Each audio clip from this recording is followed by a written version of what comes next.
My friend asked me to teach him how to drive stick.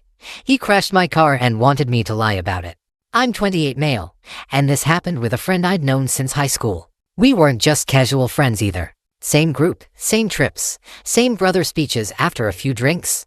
A few months ago he bought an old project car with a manual transmission and immediately realized he had no idea how to drive it. He kept joking that I was the only person he trusted to teach him because I'd been driving stick since I was 16. I told him I'd help, but my car was newer and way more forgiving than his half-dead Craigslist disaster. So, he asked if we could practice in mine first just to get the basics down. I hesitated, then said yes because we were planning to use an empty church parking lot on a Sunday morning. Low speed, no traffic, simple stuff. At first it was exactly that. Stalling, jerking, him swearing every time he dumped the clutch too fast. Normal beginner mistakes. After maybe 30 minutes he started getting a little too confident. You know that moment when someone learns just enough to become dangerous. I told him to stay in the lot.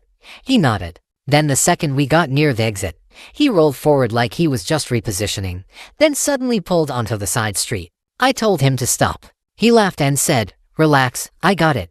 He absolutely did not have it. He stalled once at the stop sign, panicked, restarted, then accelerated way too hard trying to prove he could recover. There was a parked SUV on the right side of the road. He clipped the front corner of it with my passenger side and scraped both vehicles hard enough that I felt it in my teeth. Airbags didn't go off, but the sound was awful. He just sat there gripping the wheel saying, "No, no, no, no." The owner of the SUV came out of a house almost immediately. We exchanged insurance information, took pictures, the whole thing. I was pissed, but also just trying to stay calm and deal with it like an adult. Then, while the other driver was back inside grabbing registration paperwork, my friend turned to me and said, "Okay, you need to say you were driving." I honestly thought I misheard him. He said it again, more urgently this time. His logic was that my insurance would handle it faster if I just said I made a bad turn, and since he wasn't officially listed there would be less complication.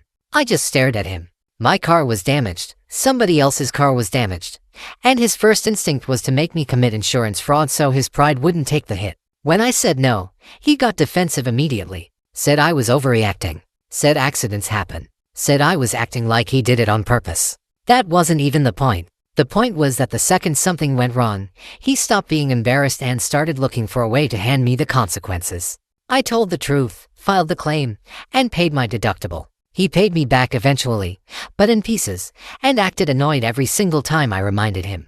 We still see each other sometimes in group settings, but it's never felt the same. Because crashing the car was one thing. Asking me to lie while I was still sitting in the passenger seat was the part I couldn't really hear.